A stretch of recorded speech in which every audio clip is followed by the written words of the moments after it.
papel hoje? Aqui, ó, a gente vai perceber como os recursos naturais eles estão utilizados sob uma perspectiva mercadológica. Então, é a exploração dos recursos naturais no sentido capitalista mesmo, mas não é lembrando que não vai ser a produção de recursos naturais, não é a transformação do recurso em outra coisa, ou da matéria-prima, mas é utilizar diretamente os recursos naturais como um elemento do lazer e do turismo, que é uma perspectiva mercadológica. Tá? Então, o principal papel é fazer uma análise disso e perceber quais são os recursos naturais, como eles estão utilizados e explorados. Entendido? Vamos lá, então?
foi o governante, é quem planeja. É. Eu ia falar, foi falta de planejamento. É falta de governante. A gestão do parque é competência estadual, é? É federal. É porque está dentro do ICMBio. O ICMBio ele é federal. Né? Ele está dentro porque é o ICMBio que gera as unidades de conservação. Aí você tem as competências estaduais e principalmente a competência estadual aqui, que é a SEMA, que vai desenvolver. Mas eu não sei quem são os responsáveis dentro da SEMA pela gestão do parque. Então, a gestão do parque é compartilhada entre federal e estadual. Sim, Saber sim, como é será compartilhado. É muito comum também que assim, nos serviços públicos haja o Estado ceda a gestão também às vezes para a iniciativa privada, né?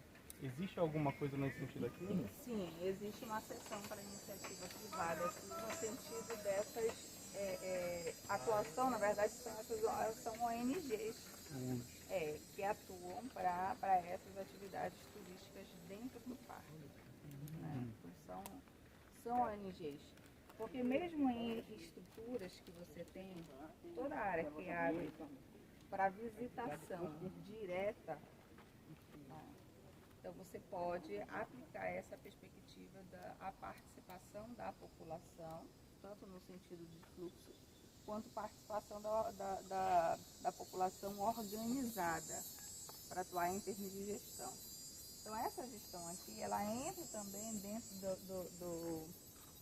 da perspectiva do CONAMA, né, do Conselho Nacional de Meio Ambiente. Você tem uma estrutura de gestão ambiental. Você tem as secretarias de gestão ambiental, e você tem as atividades que são desenvolvidas dentro das secretarias e os representantes dessas secretarias.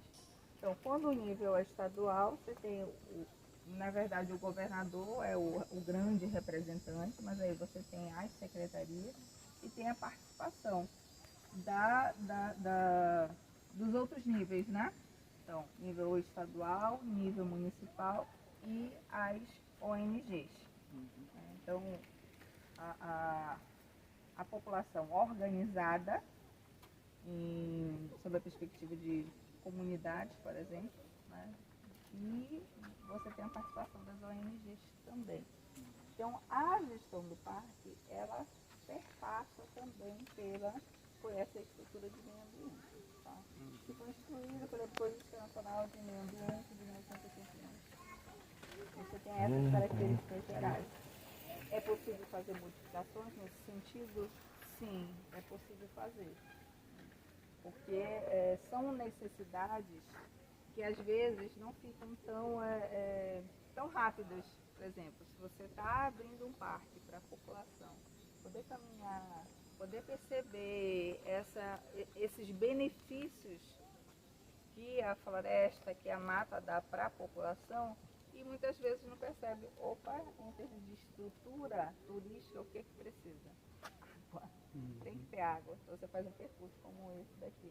Sim. E não tem água na mão, não tem água disponível, a situação fica meio complicada. Até mesmo porque a gente não pode, olha aí na acessibilidade, e aqui no Igarapé tomar água. Porque, primeiro, você tem uma proteção que não nos permite ir até lá. Essa é uma primeira característica de inacessibilidade. Segundo, tem água de qualidade para poder beber, porque não é uma água potável de mesmo. Tá? Não é água potável. Então a inacessibilidade ela se dá nesses termos, né? De acordo com essas características aqui também. Então a gente tem aqui, também dentro dessas amenidades, observe que a gente está numa margem. A gente está na margem do Igarapé, na verdade. Isso tudo aqui faz parte da margem do Igarapé. Então a gente vai ter aqui um pouco de vegetação de várzea, mas a gente vai ter principalmente características de igapó.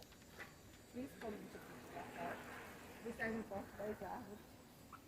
Observe que aqui a gente tem uma estrutura e uma organização da vegetação, e mais lá na frente a gente vai ter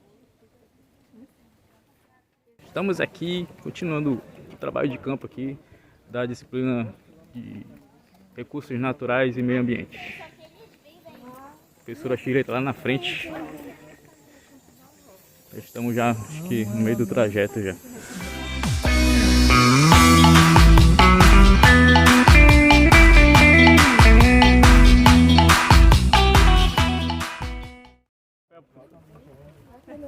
Ela não tivesse de deixa, lá, né? ela não deixa. Se tivesse de lá pra cá um rapel assim legal. Fazer um projeto, né? Não, de lá pra cá. Olha aqui é trilha, né?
De água, a pressão muito intensa. E aí essas adutoras, essas áreas dessas adutoras, foram sendo renovadas a canalização. Então tudo isso dentro do pacto. Então é importante a gente lembrar que a canalização toda deve ser substituída, sim, deve aumentar a área de fornecimento de água. Isso é um dos objetivos. Todavia, a gente sabe que modificar todas essas tubulações, o valor é altíssimo, porque toda ela é subterrânea. Então não é só chegar, olha, vou chegar e vou mudar aqui e está resolvido. Não, é subterrânea. Tem outra problemática também em Belém. Antigamente, em décadas anteriores, não se sabia onde estava praticamente nada em termos de titulação. Não se tinha esse controle de dados, né? Não tinha o controle dessas informações. O mapeamento, né, ele era praticamente inexistente. Tanto é que aquele viadutozinho ali que tem Almirante Barroso com a Freitas, Mano, tem 2 aquilo ali era para ser subterrâneo, aquela parte, para passar direto quem vinha na Doutor Freitas toda, né, para poder pegar a perimetral.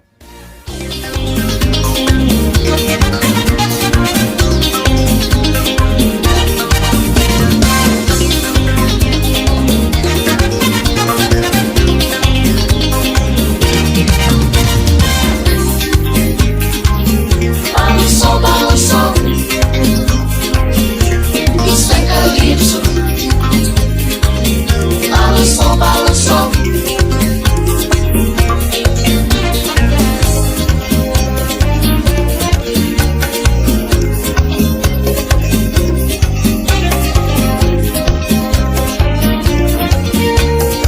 Você não vai querer parar.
Ocean aqui. Mas é o texto hoje, não tem O Fernando não tem apresentado muito bem. Eu Mônica, tu tá cega, Mônica? Oi? Tu tá cega, Mônica? Tá cega? Tá cega hoje? Ah, não, querido, eu avistei de longe. Minha lente tá funcionando muito bem. Ai.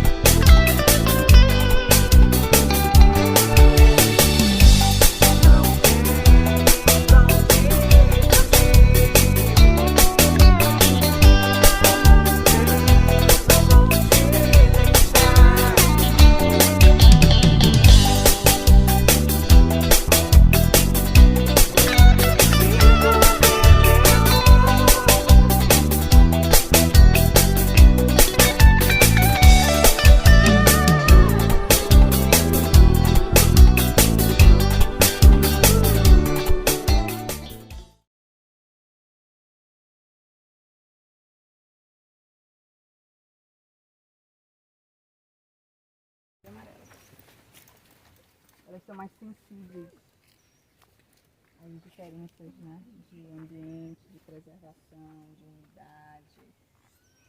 Vocês sabem que lá no Mangal da Garças existe um criadouro de borboletas, né? Então ali nascem mais de 1000 borboletas por dia. E eles exportam essas borboletas. Então vão para os parques do Brasil inteiro essas borboletas. São de origem paraense. Então aqui observem, embora parte aqui seja de material que foi colocado, né, em cima, mas observem a coloração do solo, é latossolo aqui, latossolo amarelo, é a principal característica, né? Característica da região como um todo. Ouviram? Latossolo amarelo é a característica do solo da área. Observem a vegetação, então vocês viram que tem mudanças na vegetação. Tem ali a vegetação invasora, né? Bambu. O bambu ele não é originário da Amazônia. É uma espécie invasora. Observem como a gente já tem mata de terra firme também. Então a gente tem os igapós, um pouco de várzea, terra firme. Temos as áreas de capoeira, as clareiras, né, as áreas expostas. Então tudo isso tem aqui dentro do Parque Pontica.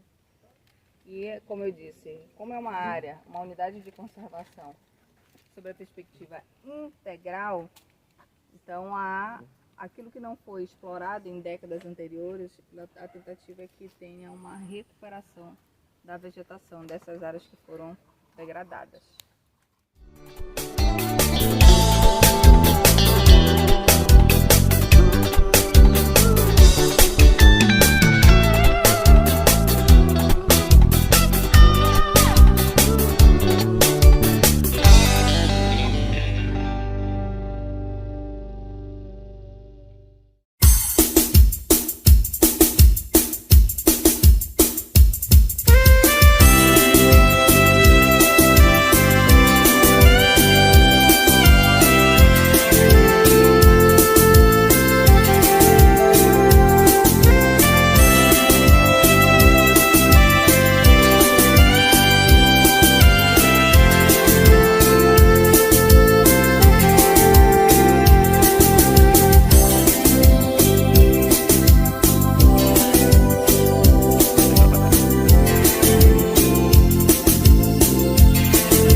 oleoginosos. Tem um sensor bem Tem bem muitos aqui, sedimentos, professora? Tem muitos sedimentos aqui. Muitos E sedimentos. óleo também? Sim. Isso daqui é uma represa. Falta um km. Vem a bike ali. Porque se a gente observar, olha só uma observação.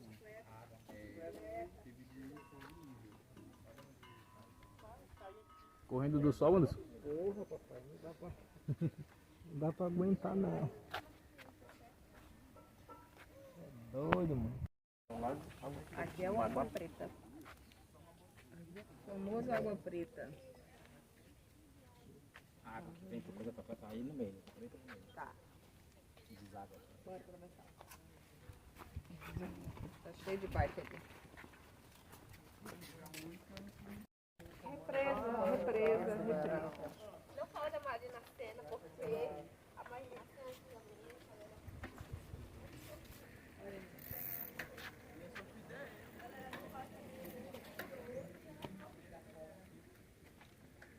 Ali tem mais características de Igapó do que de Vargas.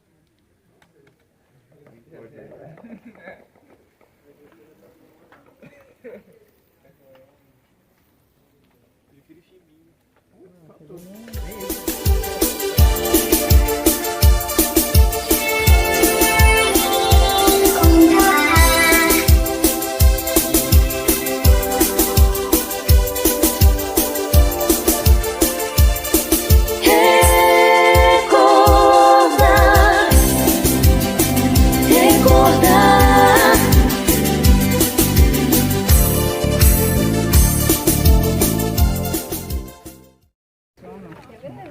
São elementos que fazem parte do clima, né? São fatores geográficos. Eles vão combinar para que tenha uma amenidade climática. Mas aí você não tem uma mudança climática no sentido mais amplo. Você tem uma perspectiva quando a gente fala de clima urbano, né? Então, quando a gente fala em clima urbano, aí você tem a questão das ilhas de calor que se formam dentro do clima urbano e os parques, eles são para amenizar essas temperaturas e trazer, né, um retorno dessa perspectiva mais natural do clima, dos elementos que fazem parte do clima da região. Sobre ilha de calor, né, professora? Ela é muito atrelada a um malefício urbano, mas em determinadas condições climáticas, ela é um benefício, a ilha de calor. Ah, sim, as ilhas de calor. Em qual? As ilhas de calor, de uma maneira geral, Para equilibrar o frescor, né? Parece que vai falar sobre isso.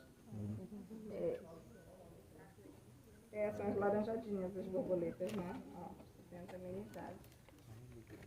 Porque para elas voarem pelo caminho, é mais cedo. E esse horário mais calor, ela está em torno de mais 20. Aproveitando que a senhora cita mais calor, podemos continuar andando? Sim, podemos. Tá longe, tá? Olha ali, ó. Ah, é ali o final, né? Ah, tá. Só tudo isso.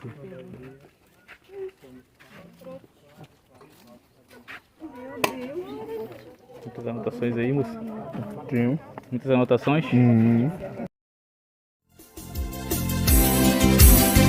Recordar.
a estrutura, a cobertura vegetal que existe à margem.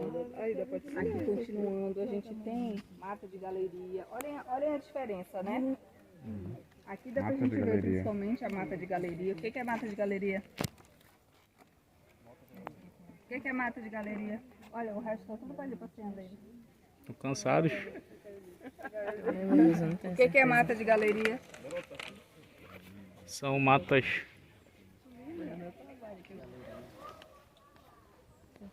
Principalmente. Então observem Mesmo matas ciliares. mata de galeria, mata ciliar. Mesma coisa. A diferença é a mesma coisa. A mata de galeria ela dá um nome mais no cerrado. Porque nos rios fecha a cobertura vegetal e fica igual uma galeria. Por isso que é mata de galeria o nome, entendeu? Na Amazônia a gente usa muito mata ciliar porque os rios, certo, em alguns trechos, eles fecham formando galeria. Então isso é mais a várzea. Mas tem a perspectiva de várzea alta, né? E várzea baixa também. O igapó ele só vai ser alagado no período de cheias. Então a água entra, alaga, diminui o volume de água. Ela ainda fica com água uma boa temporada dentro do igapó, mas esse fluxo de abastecimento da água direto, ele diminui drasticamente. Diminui muito. E aí você tem na cobertura vegetal, olhando, dá para você perceber, por exemplo, aquela parte ali que são um dos primeiros elementos para identificar várzea são algumas espécies como os açaizeiros. Então, não tem açaizeiro, porque elas sempre vão ter, elas vão existir sempre. Na Amazônia, todos os rios que você navega, você vai ver aninga para todo lado. Sempre tem. Agora, o excesso das macrófitas, aí macrófitas a gente está falando sobre as espécies, né? Como um todo, esse tipo de espécie. Aí o grande problema, então, é elas se proliferarem e cobrir tudo. Aí isso quer dizer que o nível de poluentes aumentou. E aí você já está falando de um outro processo, que é o processo de eutrofização. Aqui está caminhando para uma eutrofização, e principalmente o outro lago lá. Né? Então ele está se aproximando de uma eutrofização. Por que a eutrofização? Existem tanto os processos naturais quanto os artificiais de eutrofização. Vocês já estudaram alguma coisa sobre eutrofização? Eutrofização. É o excesso de nutrientes na água. Exatamente. Mas esse excesso de nutrientes, ele